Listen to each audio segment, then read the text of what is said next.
দোস্ত, এই রেস্টুরেন্টের কথাই তোদের বলছিলাম। বেশ সুন্দর তো জায়গাটা। এদের পরিবেশটা অনেক ভালো, বুঝলি? এখানকার কফিটাও বেশ মজার, আমি অনেকবার খেয়েছি। সব থেকে মজার ব্যাপার হলো এরকম নিরিবিলি পরিবেশ তুই এই শহরে আর পাবি না। আর হ্যাঁ, ওই যে বাঁধনকে আসতে বলছি, ও তো আসেই না। ও আসলে খুব ভালো হতো, একসাথে সবাই মিলে আড্ডা দিতে পারতাম। দোস্ত, তোরা তাহলে বস। আরে বস। আচ্ছা। আমি অর্ডারটা দিয়ে আসি। ঠিক আছে, জলদি আয়। আচ্ছা ঠিক আছে।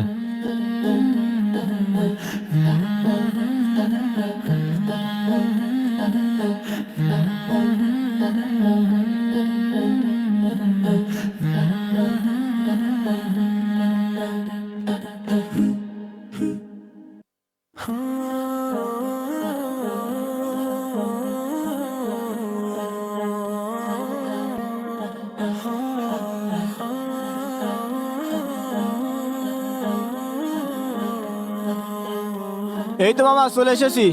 তারপর বল। আরে তুই আজকেও লেট? আর বলিস না, অফিসের কাজ। আজকের বিলটা তোর দিতে হবে। তুই আমাদের ডেকে নিয়ে আসে তুই বলছিস বিল দিতে। আচ্ছা সমস্যা নাই, দিব প্যারা নিস না।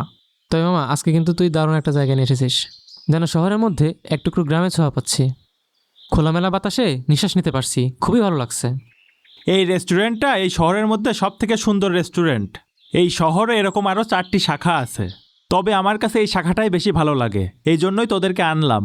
এই পরিবেশে যদি একটা কফি হইতো তাইলে ব্যাপারটা কিন্তু অনেক জমতো। কি বলিস মামা? আরে কফির অর্ডার তো আমি অনেক আগেই দিয়ে এসেছি, হয়তো এখনই চলে আসবে। আচ্ছা, কফির সাথে আর কিছু খাবি? তুই যদি খাওয়াতে চাস তাহলে তো খাবোই, সমস্যা নেই তো। আচ্ছা, খাওয়াবো। দোস্ত, অফিস থেকে একটা কল আসছে, 1 মিনিট তোরা একটু দাঁড়া, আমি কথা বলে আসছি। একেতে আসলো লেট করে, এখন আবার চলে গেল, এটা কোনো কথা? হ্যাঁ হ্যালো জান। আরে না, বলো কি হয়েছে? আমি তো তোমার জন্য সবসময়ই ফিরি। আচ্ছা জান, সমস্যা নয়, আমি দেখা করবো তো, বলছি না। বিশ্বাস করো আমাকে জান, তুমি সত্যি দেখা করব। তুমি আমাকে না বিশ্বাসই করতে চাও না। আরে না, আমি তোমাকে অনেক ভালোবাসি। তোমাকে নিয়ে না আর পারি না। আচ্ছা থাকো, আসতেছি। দোস্ত, আমার একটা জরুরি ডাক পড়ছে, আমি একটু আসি। কেন, কোনো সমস্যা? তেমন কোনো সমস্যা না, আমি তোরে ফোনে জানাবো। আচ্ছা ঠিক আছে, যা। দেখছিস ভাই কি অবস্থা? এটা কোনো দেখছিস, কথা হলো? বিল দেওয়ার কথা বলছি, অমনি চলে গেল।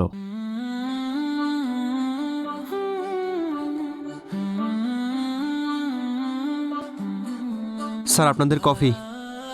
থ্যাঙ্কস। আরে তুই শিহাব না? আরে মিরাজ, কতদিন পর এইদিকে? কেমন আছিস বন্ধু? হাই গায়েস, জানো এটাকে? আমার ছোটবেলার বন্ধু। এইটা এইটা তোর বন্ধু? হা হা হা। আরে হ্যাঁ, পাকনামি করে স্কুল ছেড়ে মাদ্রাসাতে ভর্তি হয়েছিল, এখন দেখ অবস্থা, এই রেস্টুরেন্টের সামান্য ওয়েটার।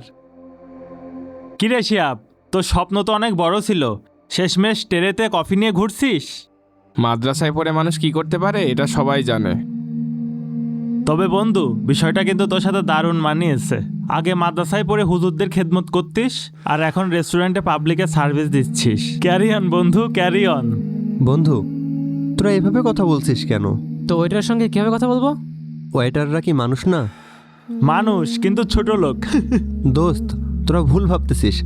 আমি এই রেস্টুরেন্টের ওয়েটার না, আমি এই রেস্টুরেন্টের। আরে চুপ কর। তোর এখন নাটক সিনেমা করে বলতে হবে না যে তুই এই রেস্টুরেন্টের মালিক। এই রেস্টুরেন্টের মালিক যে আবির ভাই, সেটা আমরা ভালো করেই জানি। তুই এখান থেকে যা। স্যার, আমার শেষ। আবির স্যার চলে এসেছে, আপনি ভিতরে যান। এই, তুই ওকে স্যার বললি? জি স্যার।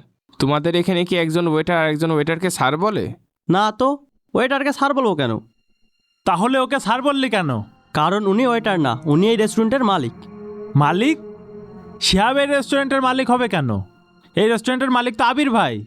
আবির স্যার তো এই রেস্টুরেন্টের শেয়ার হোল্ডার, মূলত মালিক আমাদের শিহাব স্যার। তুই যদি এই রেস্টুরেন্টের মালিকই হবি, তাহলে খাবার সার্ভ করছিলি কেন? শোন তাহলে, মায়ের এসব আদিক খেতে আর ভালো লাগে না। জানে আমি রেস্টুরেন্টে জব করি, তারপরেও বাটি ভরে ভাত পাঠিয়েছে। খাওয়া যায় এসব, আর আদিক খেতে ভালো লাগে না। কি ব্যাপার, কোনো সমস্যা? না স্যার, কোনো সমস্যা নেই।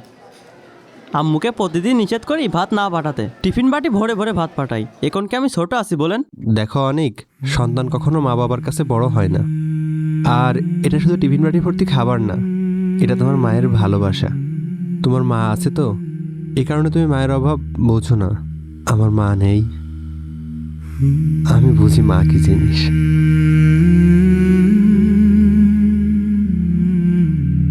কি রে, তোর কফি কই? এই ওয়েটার, ওয়েটার, ওয়েটার, এই এখানে কেউ আছেন? আমাদের অর্ডারগুলো একটু নেন প্লিজ। কি ব্যাপার, গেস্টরা বাইরে ডাকাডাকি করতেছে, তোমরা যাও না কেন? স্যার, বাইরের টেবিলের দায়িত্ব তো অনেকের। বাইরের দায়িত্ব তোমার? জি স্যার। আচ্ছা বসো বসো, আমি যাচ্ছি। কিন্তু স্যার, আরে কোনো ব্যাপার না, তোমরা শুধু এখানকার স্টাফ না, তোমরা আমার ভাই। দুপুরে তো অনেক গেস্ট ছিল, তাদের খাওয়াতে গিয়ে তোমরা নিজেরাই এখনো খেতে পারোনি। এখন বিকাল 4টা বাজে, তোমাদের উপর জুলুম হয়ে যাচ্ছে।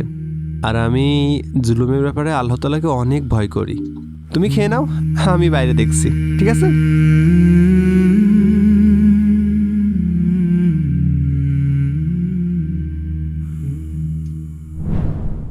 বন্ধু, আমি বুঝতে পারিনি রে। শোন মিরাজ, কোনো কাজ ছোট হয় না, ছোট হয় মানুষ, মানুষের মানসিকতা, যখন সে অন্য মানুষকে ছোট করে। আই এম রিয়েলি সরি রে, তোকে অনেক অপমান করছি। তুই আমাকে না, তুই তোর মানসিকতাকে অপমান করেছিস। আমার কাছে প্রত্যেকটা হালাল পেশায় ভালো এবং সম্মানের, কিন্তু দুদিন একটু টাকাওয়ালা হয়ে মানুষকে মানুষ মনে করছিস না, এটা ঠিক না বন্ধু। সমাজের বড় লোকরা যদি গরিবদের হকের ব্যাপারে সচেতন হতো, আমাদের সমাজটা অনেক দূরে এগিয়ে যেত, আমাদের সমাজে কোনো বৈষম্য থাকতো না। Anyway, enjoy your mill.